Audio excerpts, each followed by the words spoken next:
आज हम लोग मुंडक उपनिषद पढ़ रहे हैं। मुंडक उपनिषद में की शुरुआत जो है उसको थोड़ा सा रोचक तरीके से करते हैं। आप सब जानते हैं और ये शब्द कई बार हम सब ने सुना होगा, सत्यमेव जयते। सत्यमेव जयते शब्द सुना हुआ है। ये भारत का राष्ट्रीय आदर्श वाक्य है। कहते हैं हमारा आदर्श वाक्य क्या है हिंदुस्तान का, तो सत्यमेव जयते है। और जहां पर हमारा राष्ट्रीय चिन्ह होता है वहां हर जगह नीचे लिखा होता है सत्यमेव जयते, यानी सत्य की जीत तय है, सत्य की ही जीत होगी, सत्य ही जीतेगा। तो ये जो इससे शुरुआत कर रहे हैं, ये आदर्श वाक्य कहां से लिया गया है, ये सत्यमेव जयते कहां से लिया गया है?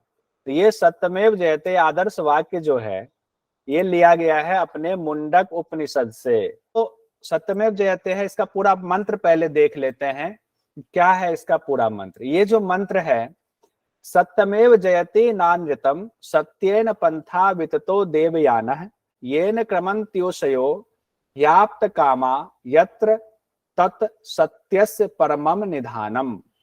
ये है सत्यमेव जयते, यानी सत्य की जीत होगी।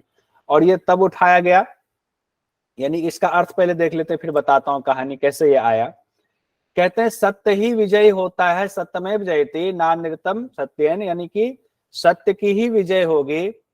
असत्य जो है, झूठ जो है, वो जीत नहीं सकता है, क्योंकि वह देवयान, देवयान कहा गया है ना, पंथा विततो देवयाना, क्योंकि वह देवयान नामक जो मार्ग है, जो रास्ता है, वो सत्य से परिपूर्ण है, जिससे कि पूर्ण काम ऋषि लोग गमन करते हैं। पूर्ण काम ऋषि लोग मतलब जिनका की सारी कामनाएं जिनकी पूर्ण हो चुकी है, अब कोई कामना शेष नहीं है, उनको पूर्ण काम ऋषि कहते हैं। यानी कि भोग पूरा हो गया, अब अपवर्ग ही सिर्फ बचा है। वह परमात्मा का धाम है वो रास्ता, और वो रास्ता कहाँ जा रहा है? परमात्मा के धाम की तरफ जा रहा है। तो इसी से आया है सत्य की ही विजय होती है, और सत्य से भरा हुआ वह देवयान नामक मार्ग है। अब क्या हुआ कि अंग्रेज जो है हमारे ऊपर हावी होकर बैठे हुए थे। जब अंग्रेज हावी होकर बैठे थे तो उस समय जो है पूरा उफान पर था कि क्रांति हो रही है, हमें आजादी चाहिए, तुम आए हो, तुम बाहर से आए हो, हमें छोड़ो हमारे देश को। तो पंडित मदन मोहन मालवीय का नाम सुना होगा आप लोगों ने। उन्होंने 1918 में, सब विद्वान लोग थे, उपनिषद पढ़ते थे, वेद पढ़ते थे, उन्होंने वहां से वो शब्द उठाया, सत्यमेव जयते शब्द को, सत्यमेव जयते, सत्य की विजय होनी ही होनी है, हम सत्य के रास्ते पर चल रहे हैं इसलिए हमारी विजय होगी। और जो अंग्रेज हैं वो असत्य और झूठ के रास्ते पर है, उनका तो बेड़ा गर्क होगा, उसको हारना ही पड़ेगा। तो वहीं से मदन मोहन मालवीय ने इसको नारा दे दिया, एकदम लोकप्रिय बना दिया, और मशहूर थे, और उनकी बात को लोगों ने हाथों हाथ लिया, हर जगह नारा गूंजने लगा बाकी और नाराओं के साथ में, सत्यमेव जयते, यानी सत्य की विजय होगी, सत्य की विजय होगी, सत्य की ही जीत होगी। तो ये मुंडक उपनिषद से लिया गया। अब हम लोग मुंडक उपनिषद में आते हैं, एग्जाम की दृष्टि से और चीजें क्या क्या है। तो मुंडक उपनिषद किस वेद से लिया गया है बताएं? अथर्ववेद। अथर्ववेद से लिया गया है, और शौनकी शाखा से एक और चीज जोड़ दिया गया, अथर्ववेद से लिया गया है मुंडक उपनिषद। और मुंडक उपनिषद में कुल 64, अथर्ववेद, बहुत बढ़िया श्वेता जी, मुंडक उपनिषद में कुल 64 मंत्र हैं, 64 मंत्र हैं। और इसको जो बांटा गया, विभाग जो बांटा गया है, 3 मुंडक में बांटा, यानी अध्याय आप कह सकते हो, चैप्टर कह सकते हो। मुंडक उपनिषद में 3 चैप्टर है, 3 अध्याय हैं, हर अध्याय में 2-2 खंड हैं। यानी प्रथम खंड में, प्रथम मुंडक में प्रथम खंड, द्वितीय खंड, द्वितीय मुंडक में फिर 2 खंड, तृतीय मुंडक में भी 2 खंड, सब में 2-2 खंड है। उसके बाद आते हैं कि आखिर मुंडक का अर्थ क्या होता है। कहते हैं कि मुंडक का अर्थ होता है कटा हुआ या मुंडन किया हुआ। तो कटा हुआ, मुंडन क्या हुआ, क्या कटा हुआ, किसका मुंडन किया हुआ? कहते हैं कि ऐसा ज्ञान जो अविद्या का मुंडन कर दे या उसे काट दे। तो अविद्या जब खत्म हो जाए तो एक बार मुंडन हो गया तो विद्या ही विद्या बची, यानी ब्रह्म विद्या की बात हो रही। जब आपको ब्रह्म ज्ञान हो गया तो आप मुंडक हो गए, एकदम मुंडन हो गया अब आपका। उसके बाद कहते हैं कि मुंडक उपनिषद में क्या क्या खास है। तो कहते हैं पहले इसमें देख लेते हैं क्या क्या हमें पढ़ना भी, और यही सब चीजें एग्जाम में पूछी जाएंगी। कहते हैं मुंडक उपनिषद में जो दो बड़ा इंपॉर्टेंट है, हम लोगों ने पराविद्या अपराविद्या कई बार नाम सुना। मुंडक उपनिषद में पराविद्या और अपराविद्या को बड़ा विस्तार से बता दिया गया है, संक्षेप में भी और विस्तार से भी बताया गया है। पराविद्या अपराविद्या, ध्यान रखिएगा, पराविद्या अपराविद्या, पराविद्या अपराविद्या कहाँ बताया गया? मुंडक उपनिषद में बताया गया। इसे ब्रह्म विद्या हेतु दो उपागम भी कहा गया है। जब आप पराविद्या और अपराविद्या में भेद समझ जाएंगे कि अलग अलग क्या पराविद्या क्या अपराविद्या है, तब आप ब्रह्म ज्ञान की तरफ बढ़ सकते हैं। तब आप ब्रह्म की प्राप्ति के लिए दोनों एक को जानना जरूरी है। कहते हैं यहीं पर मुंडक उपनिषद में ही अग्नि की 7 जिह्वाएं बताई गई हैं। यानी अग्नि जो प्रज्वलित होती है, यज्ञ की अग्नि, उस अग्नि की 7 लपलपाती हुई जिह्वा है। जो एक अग्नि इधर भाग रही, इधर भाग रही, इधर भाग रही, इधर भाग रही है, तो कहते हैं अग्नि की 7 जिह्वा है। तो एक तरह से कह सकते हैं अग्नि के 7 नाम बताए गए हैं। उसके बाद और क्या है, इसमें सृष्टि की उत्पत्ति का क्रम भी बताया गया।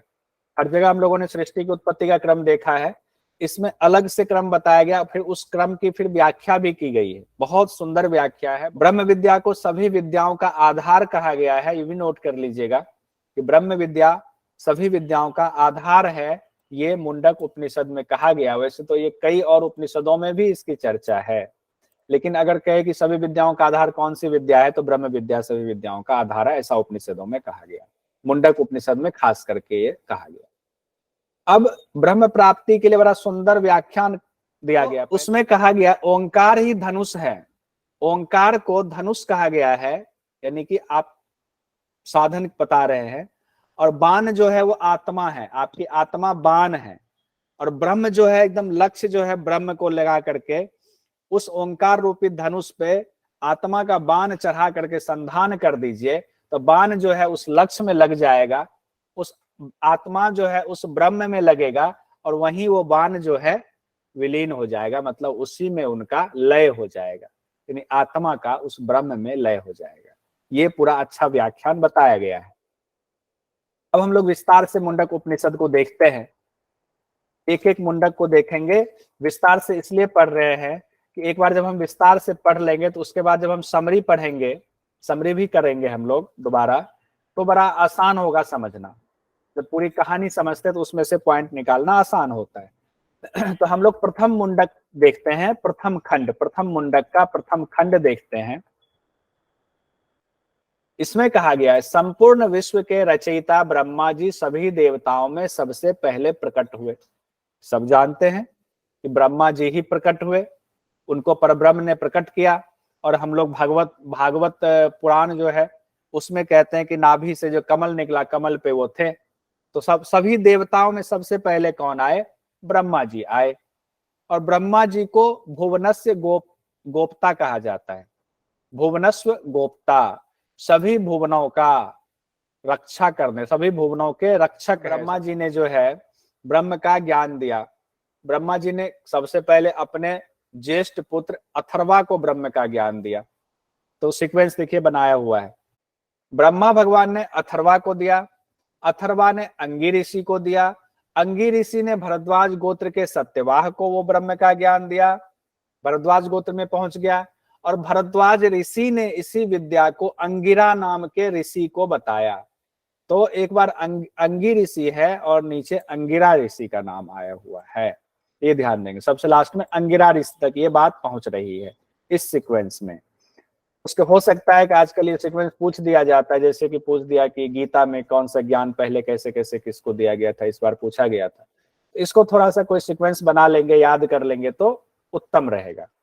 अब उसके बाद कहते हैं उसी ब्रह्म विद्या का ज्ञान अंगिरा ऋषि ने शौनक ऋषि को दिया।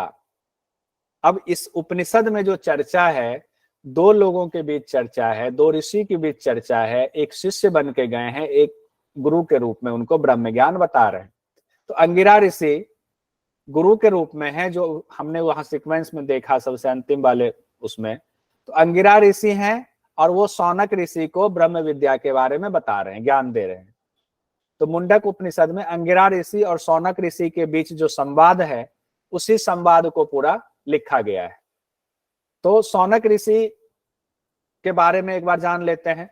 जो उसमें कहा गया है, यानी कि उपनिषद की जगह पर और बाकी जगहों से लेकर के व्याख्याकार ने बताया हुआ है कि शौनक ऋषि उस समय के बहुत बड़े ऋषि थे, इतने प्रसिद्ध ऋषि थे कि वो ऋषिकुल चलाते थे, ऋषिकुल के अधिष्ठाता थे, यानी कि एक ऋषिकुल की स्थापना उन्होंने की थी और उसमें हजारों छात्र पढ़ते थे। कई जगह तो कहा गया कि 88,000 छात्र उस समय उनके ऋषिकुल में पढ़ते थे एक साथ। इतने बड़े ऋषि थे शौनक ऋषि। तो कहते हैं शौनक ऋषि को भी था कि हमें उस ब्रह्म ज्ञान को जानना है। ब्रह्म ज्ञान को जानने के लिए इनको लगा कि अंगिरा ऋषि से अच्छे कोई योग्य है नहीं, अंगिरा ऋषि को ब्रह्म ज्ञान की प्राप्ति है, तो चलो अंगिरा ऋषि से हम उस ब्रह्म ज्ञान को लेते हैं। तो शौनक ऋषि उनके पास पहुंचे और शौनक ऋषि ने अंगिरा ऋषि से ब्रह्म विद्या से संबंधित जिज्ञासावश सवाल पूछा। अपने प्रश्न हाथ जोड़ करके पूछते हैं, कह रहे हैं कि हे भगवान, किसको जान लेने पर सब कुछ जाना हुआ होता है? शौनक ऋषि पूछ रहे हैं हाथ जोड़ करके अंगिरा ऋषि से। तब अंगिरा ऋषि कह रहे हैं, अंगिरा ऋषि ने देखा कि शौनक जो हैं वो ब्रह्म विद्या के लायक हैं, ब्रह्म विद्या के काबिल हैं, उचित पात्र हैं।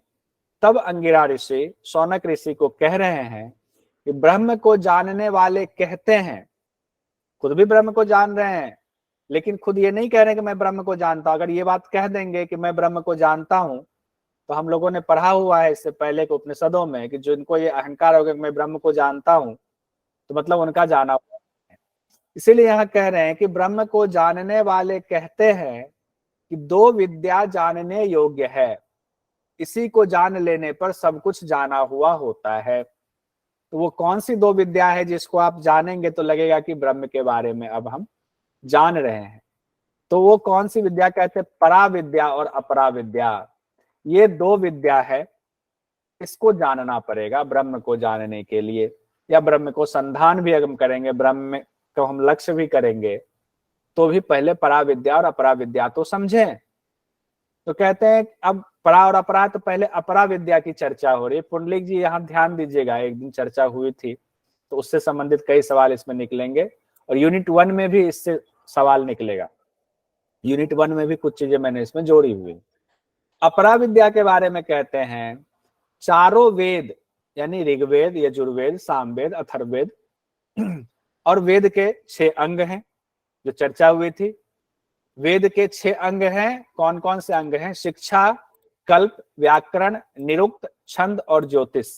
ये यहाँ मुंडक उपनिषद में बताया गया है। चारों वेद और उसके 6 अंग, शिक्षा, कल्प, व्याकरण, निरुक्त, छंद, ज्योतिष। चाहे तो याद भी कर सकते हैं। इनका ज्ञान अपरा विद्या है। चारों वेदों में जितनी चीजें दी गई है, जो 6 चीजों की कैटेगरी में बटी हुई है, वो सब अपरा विद्या है। यानी क्या है कि आप मंत्र का जाप कर रहे हैं, आप हवन कर रहे हैं, यज्ञ कर रहे हैं, सब कुछ कर रहे हैं, सारी जानकारी आपको मिल रही है, आप जीवन जीने का एक कला जो है वेद हमें सिखा रहा है, वो सब अपरा विद्या है। अब कहते हैं जब वो अपरा विद्या है तो परा विद्या क्या है?